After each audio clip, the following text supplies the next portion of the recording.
Recent Developments in Immigration and Global Conflicts, a conversation with Andy Semotiuk, immigration lawyer. That is our conversation for today. Welcome to the Lawyers and Mediators International Show and Podcast, where we discuss law and conflict resolution topics to educate both professionals and everyday people. Catch regular episodes on YouTube and anywhere you get your podcasts. Just remember, nothing in these episodes constitutes legal advice, so be sure to talk to a lawyer, as cases are fact-dependent.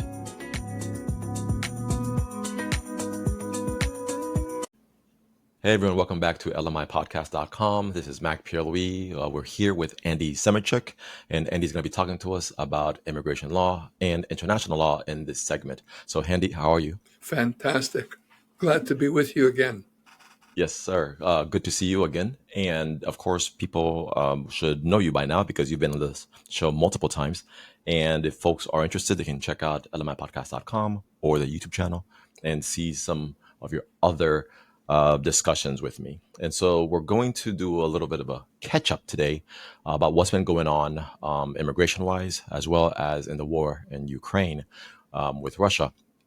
And it's been a little while since we've connected.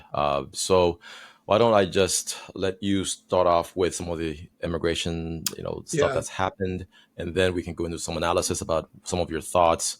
And I will, of course, start off with a little bit of introduction of you. Okay. So Andy, as I mentioned to you people before, you are an immigration law attorney. You're based in Toronto. However, you are licensed in California, New York, Ontario, British Columbia. And so you are also a Forbes contributor. And so you write about these things. And if you've written anything recently about what we're going to talk about today, I definitely want to link back to your articles. I will have. And so based on your experience and your wealth of knowledge, that's why I like having you on to educate us on these things. So why don't you get started on immigration, and then we'll flip over to international later on.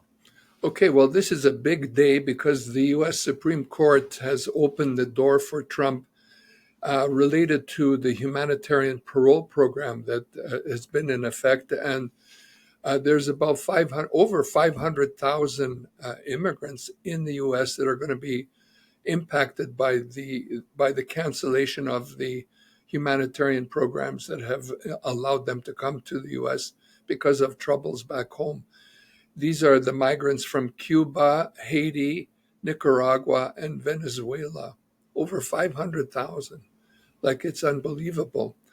And this is added to previous cancellations. In May, some 350,000 Venezuelans had their TPS, temporary protected status, canceled, leaving them in limbo, as these new people will be in limbo because they won't know, like they won't have work permits, they won't be legally in the United States, so they're going to have to scramble around. Possibly some will claim asylum or whatever other programs there are available to help them get reinstated. And also, the U4U program for Ukrainians was canceled, involving some 240,000 Ukrainians that are in the United States.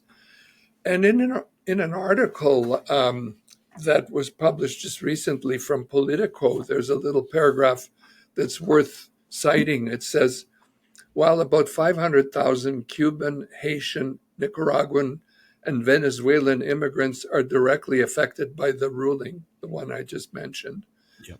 It may have consequences for about 500,000 others allowed into the U.S.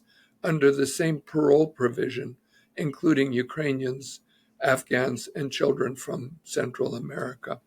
The 500,000 could also involve cancellations of temporary protected status for some of these other people. So initially, right now, today, 500,000 people have been uprooted and no longer have status. But the projection is, at least according to that one report, a further 500,000 in the days ahead could be impacted by what's happening here today. So that's an update here on the local front. Thank you, and thanks for referring to the 500,000 number that just got impacted today. This just literally dropped, right? The article that I'm pointing at on AP News was just updated, literally, what, less than an hour ago. Right. And the Supreme Court on Friday again cleared the way for the Trump administration to strip temporary legal protections from hundreds of thousands, and that could then expose nearly a million people Yeah. to potential deportation. And so, why, as people might know, on this, I'm Haitian American. I was born in Haiti, and thankful to this country because it basically took me in along with my family. And so, there are so many positives I could, speak to about that. And so, anytime you see, folks being potentially removed from the country, especially when it doesn't relate to any, criminal acts that they've done, then it's always a concern.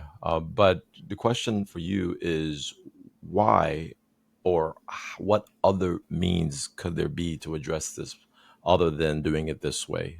And then are you shocked by the Supreme Court's decision? Okay, I'm shocked. And the reason is because these people are all legally in the country. We're not talking about illegals or criminals. And I think the reason this is happening is uh, Trump, when he was campaigning, said he's going to get rid of 11 million illegal immigrants. And he's racking up the numbers. It's going slowly. It's not going as quickly as he had projected. And he's looking for numbers. And this is a very quick way to get rid of a million people.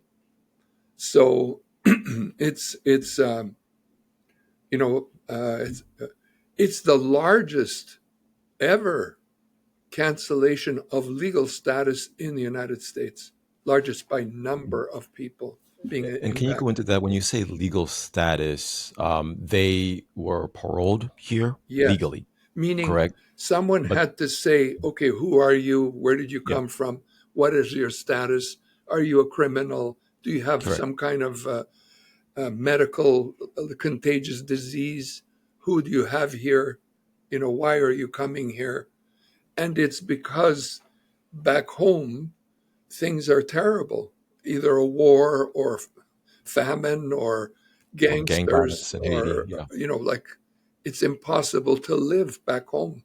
Mhm. So they escaped home to come here, but they didn't crawl across the border. They didn't go underground or over a fence or on some boat secretly. They legally entered and were granted legal status to be here. So So what's the problem? Like, what's you know, the circumstances back home have not changed for yeah. most of these. Like, there's no debate about does America have the right to cancel the program? Yes, they have the right. There's nobody's going to say, "Oh no, you don't have the right." But the question is, well, why would you be doing this when there's no change in circumstances for these people, and you're Yeah. just making them that much more vulnerable because now, before they left home, so they survived and they're here and they're productive and they're working. But now they're saying, okay, that's it, you're finished, meaning no status here, no work, no support, no welfare, whatever support, and sort of I'm in no man's land, so to speak, Correct. as a person from one of these categories. Yeah. So, So when we talked about deportations before, we've always said that most people agree that if you are like a violent criminal and oh, you're out. going to be deported, Yeah. no one's going to shed a tear. However, I would imagine that a million people being impacted by this is probably going to then impact their friends, families, and neighbors who are in the US. And so it seems to me that there's going to be a political blowback from this, I would imagine. And so This, therefore, what other solutions are there? Like Congress, they're the ones who are supposed to be resolving this problem, right. right? There's, And by the there's way, go ahead. let's just say that there's litigation going on at the lower levels about this stuff, whether it's legal, not legal, and etc. But at the time, for the time being, the Supreme Court has not intervened saying, hold your horses. On the contrary, it said, well, we're not going to intervene at this moment on this matter. So the lower court still has to rule about the legality and so on. And it could come up to the Supreme Court again, which could Yeah. be a fix. Yeah. But you're quite right. I mean, there's a lot of people that are being affected. So Congress has to step in for one. Congress can cancel all this. Congress can say, hold it. We affirm these people can stay. And that's it, Yeah. because they have the ultimate say in this. There's not a emergency power. One of the issues that's going on right now is these, even in the case of tariffs, never mind deportations, the question is, does the president have the power to deport people? And the argument is, well, because there's emergency power, he has the power. But then you have to look at each emergency. Is there an emergency or not? And in this case, I can't say that there's some emergency that would merit, cutting off 1 million people, let's say. So it's, let's put it this way, it's disturbing, but it's not settled yet. There's the Yeah. courts, there's the Congress, there's the people. There are a few steps yet that can be taken to kind of put a lid on the fire and, sort out who's who should be out and who should not be out. So stay tuned, so to speak. But Yeah. it's very spicy, very spicy. No, definitely. Let me read this part. The justices lifted a lower court order that kept humanitarian parole protections in place. And the court did not explain its reasoning in the brief order, as is typically on its emergency docket. Two justices publicly dissented. So it seems to me that the Supreme Court is not necessarily saying, look, we agree with this. It's just that they allowed lower court they lifted a lower court order that kept things in place. That's right. So there's still big possibility that It's still again, going to go down. They'll still have yeah, litigation going on down below, and it could still come up to the Supreme Court. yeah. Okay, so news on that front, and you mentioned also recently there was a TPS stripping on Venezuelans. So how many people did that impact? I think it was 350,000. Yeah, that And was in do you early May. correct? And do you know the status of that, or is Well, that's a little administration? different because that's a temporary protective status. So that's for people who were in the United States when things went wrong, and the government said, okay, Okay, you well, didn't you do that. can stay and you're protected. So it's similar, but a little different. Yeah, Uh, and these people are also in the same boat. They're sort of, what's the word? Uh, Cowboys without a cause, so to speak. Like, what can you do? No work permit, no right to be here. You're not being quite deported just yet, yeah, but you're vulnerable. I mean, and the problem is these people are all registered, all of them, because they had to give their name and where they are, correct. et cetera, as part of coming Biometrics. into Yeah, or yeah, getting the status. So it's a matter for the people who are deporting things to go down the list. Oh, here's this guy. Here's his address. yeah. Let's get this guy next. A Well, van in I'm front of the house, and into the van, yeah. out to the airport. Although I was a believer in the pendulum, and I think if there's going to be blowback inevitably, and I think the focus will still probably be on violent criminals, Yeah, even those who might fall into these two camps, yeah, because I just don't see the benefit in just moving people for the sake of moving them no, just because you can. I think it's going to end up impacting the polls, and it's going to become another election issue in a couple of years. yeah. So I'm sure you have to. With such a large number of people, there got to be some criminals in there. It's not like yeah, everybody's a saint in there. So correct. those people have to get, deported. But, this is a sledgehammer hitting Yeah. a nail, sort of. Well, this whole topic's moving so fast. We'll have you back on, in some time to Sure. see what results. Okay, let's switch over to international law. Yeah. So, on the Ukraine front, you've come on here before. You've Yeah. spoken about the progress ever since the war was, and it's just horrible situation where people were dying left and right, and then I felt like things kind of calmed down. The election kind of changed some things, but then Zelensky's at the White House, things kind of blew up, and Trump spoke with Putin, and then I thought this was beginning to kind of thaw things a little bit. And then we hear they were going to, I believe it was either Turkey or Saudi Arabia, and they were beginning to speak. Yeah. But then all of a sudden, this past week, we had these missile attacks that were the largest since the war began from Russia onto Kyiv. And so at this point, people are like scratching their heads. What's going on? What is Putin's thinking? Yeah. What is Trump to do now based on some of the promises he's made on how he could try to end this war? So can you give us a little bit of a status update on where things are now? Did we get here? Yeah. And then we can move into your analysis. Sure. Well, at this moment, I think tomorrow Zelensky's supposed to meet with Putin in Turkey, apparently. Okay. And I noticed a report this morning that said before the meeting, the parties were supposed to exchange their views on what should happen. So Zelensky was complaining that he's exchanged his view or put on in paper, presented his views, but Putin hasn't done that. And I'm not sure, like getting Putin to the peace negotiation table has been a bit of a challenge. He's a slippery fellow. So Zelensky shows up, but Putin doesn't show up. So there's some possibility that tomorrow they may actually meet. But here's the challenge. Let's say you're sitting at home. Someone walks into your house, says, I want this bedroom, this kitchen, and this is no longer yours, it's mine. It's, well, wait a minute, this is mine. No, it's now mine. That's the kind of scenario you've got here with parts of Ukraine under Russian rule because they marched in and took it. And then, so they say, well, let's talk peace. Okay, peace.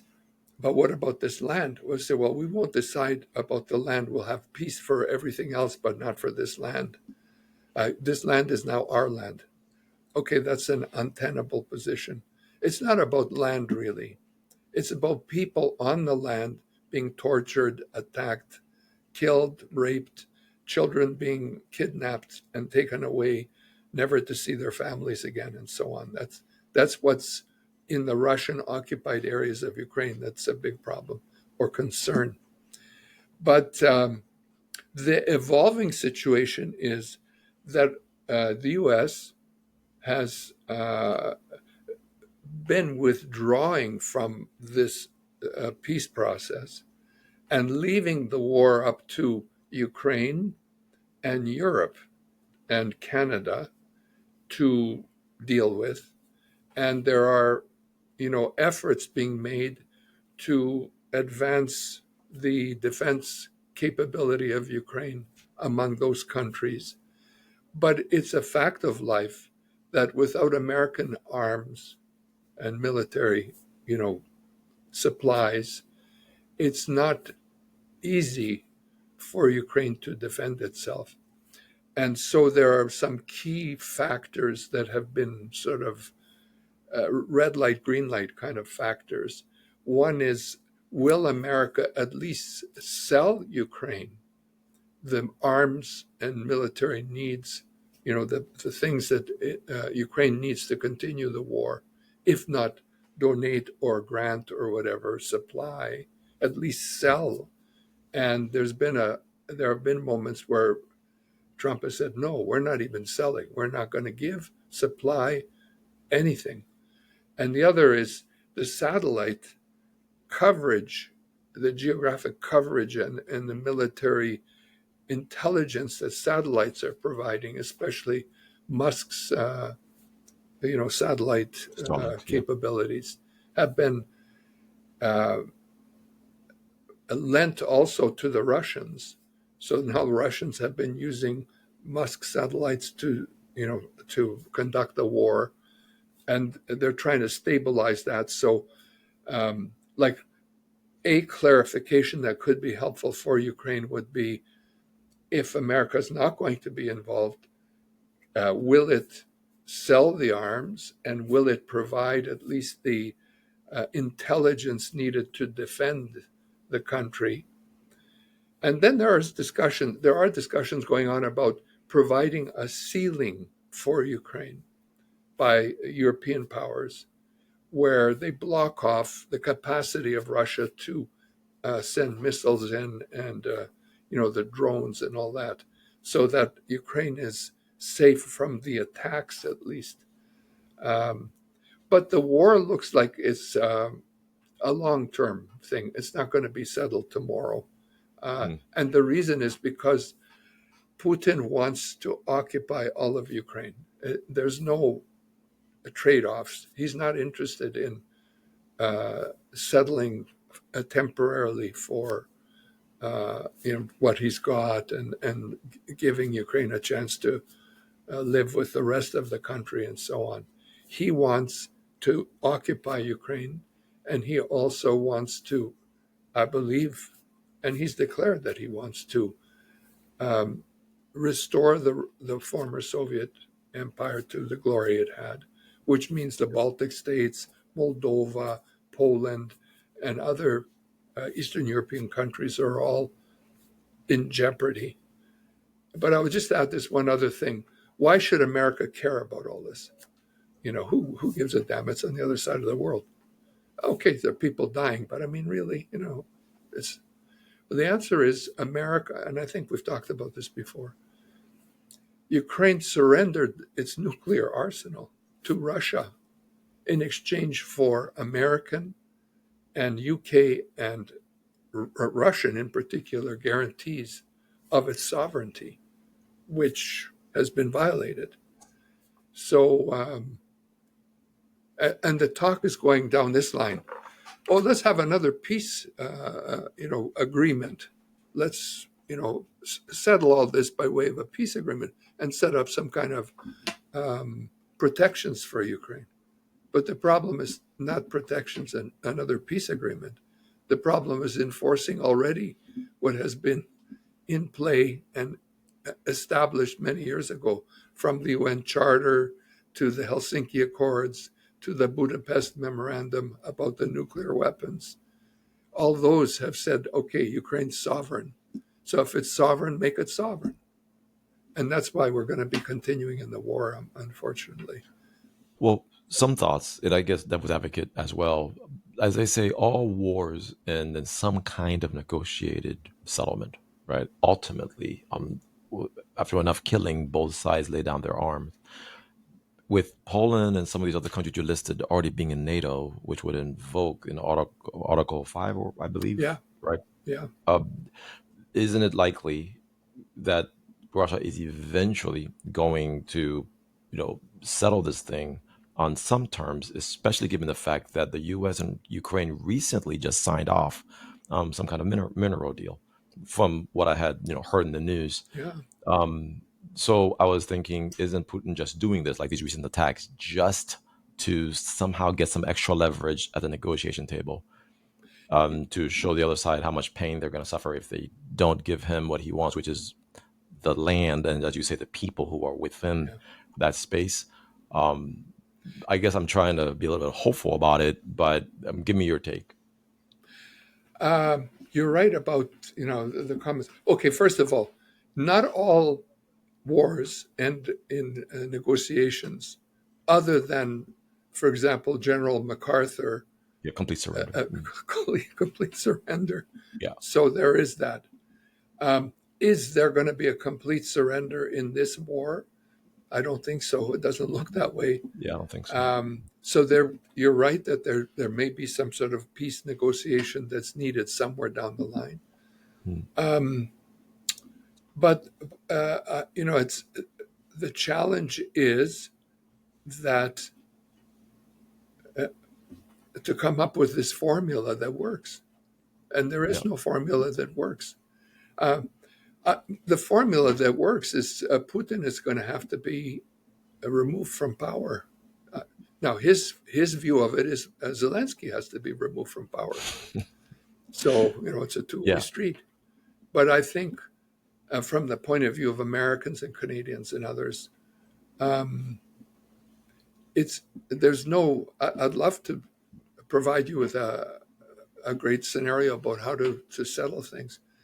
But the way I think the main way to settle things is cut his oil.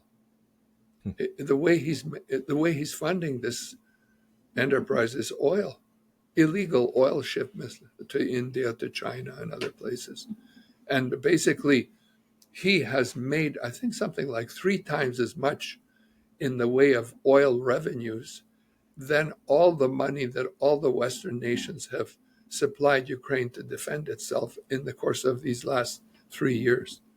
So his oil revenues are funding the war.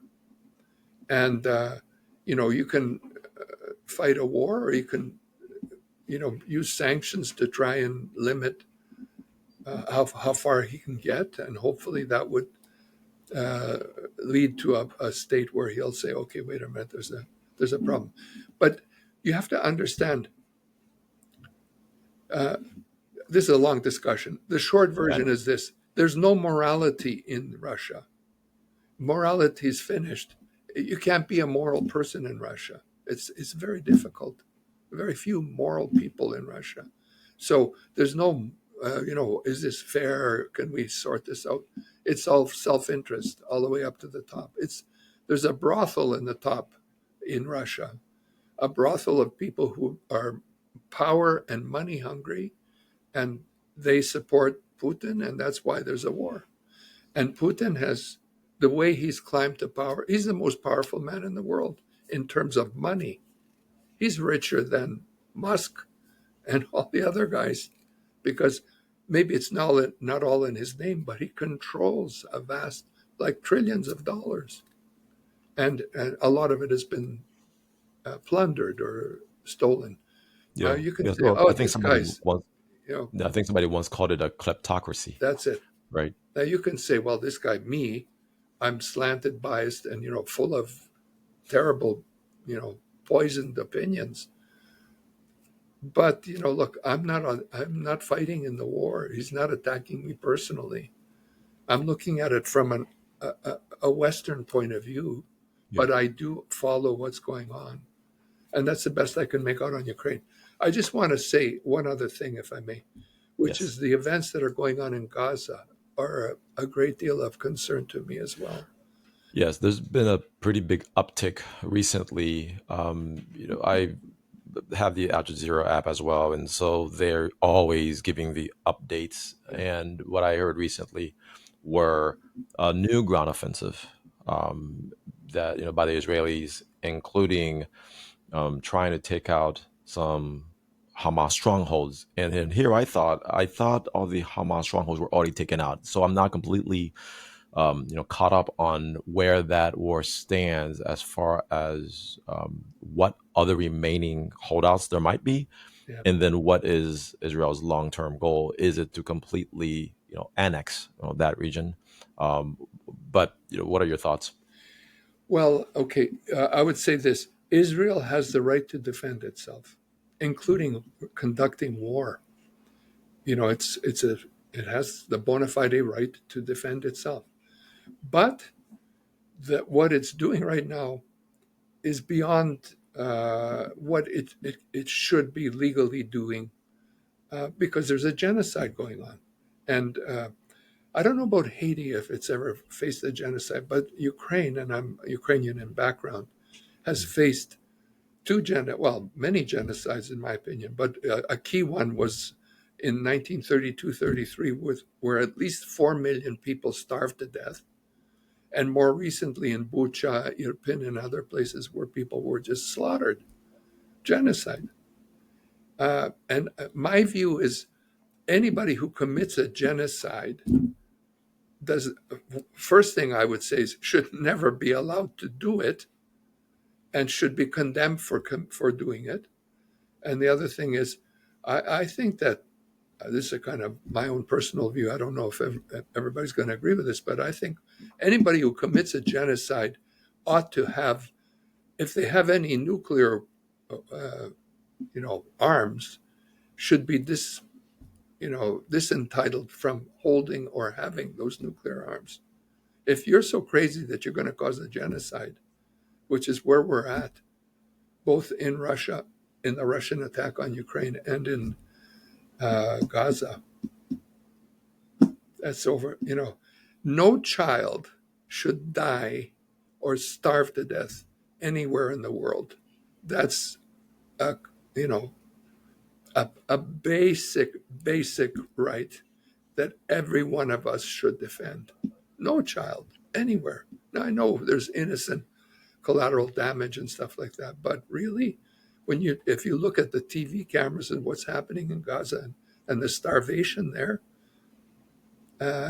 despite like explanations, it's just not I don't know, something. Yeah. Yeah, when it starts to look like a war of annihilation, then obviously there's going to be that pendulum again, right? It's going to cost a pushback, potentially a global one, in very serious ways. So it's a complicated discussion, full of very polarizing opinions. As you know, anytime we talk about this topic, but getting your point of view on Ukraine, Gaza, and what's going on in the U.S., with immigration is always of interest to me. So thank you so much, My Andy pleasure. Always happy Semotiuk. to join you. Yes, absolutely. And so let me remind folks on how they can communicate with you in case they want to follow up. And that is via your website, which is pacelawfirm.com, Right. and immigration lawyer and multiple, two countries, but multiple law licenses. And so, again, thank you, Andy. We'll have you back to continue this conversation because it never ends. Yeah. All right. Thanks Okay, again. everyone. And until next time, lmipodcast.com, and we will talk soon.